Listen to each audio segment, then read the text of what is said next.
Well, howdy there, Internet people. It's Belle again. So today, we're going to talk about Trump's Army recruitment and realities. Okay, so by now, you've probably seen the headlines saying that Trump being elected spurred Army recruitment. Senator Tom Cotton told Fox News, quote, "You had some number of young men and women who didn't want to join the Army over the last 4 years under Joe Biden and Christine Wormuth, the former Secretary of the Army, when they thought it was more focused on wokeness and DEI and climate change." Remember that. He says they didn't want to join because of DEI. That's about to get really funny. Data and the former Army Secretary tell a different story. She said, quote, "We really started seeing the numbers, the monthly numbers, go up in February of 2024. We were seeing sort of in the high 5,000 contracts per month. And that accelerated, into the spring all the way into August, when the Army really hit a peak." So no, it wasn't because of Trump. The surge in recruitment is the continuation of a trend going back almost a full year. Okay, so why did it start? Well, they had their recruiters trained by private industry leaders. That helped. Back in 2023, they flooded the country with an additional 1,200 recruiters.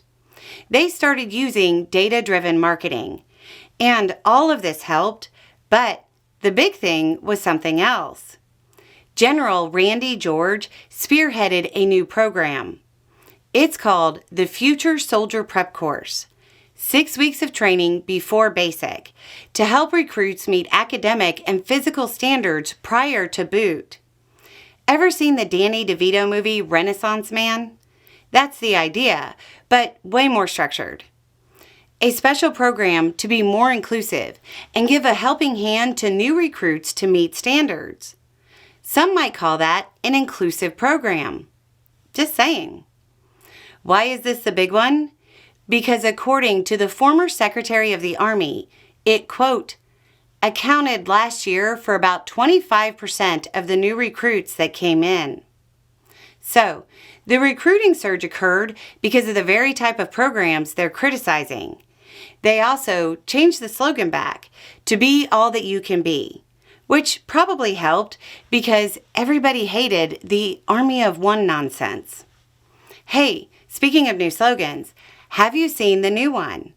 The next greatest generation. I think that one is Army National Guard. I'm thinking maybe they need to rethink that one. The greatest generation are those people born between 1901 and 1927. I mean, is that a joke? This generation came of age during the Great Depression and World War II. Nobody actually wants to be the next greatest generation. Another bit for the conservatives behind this. This generation elected FDR 4 times. The short version is that no, it wasn't Trump.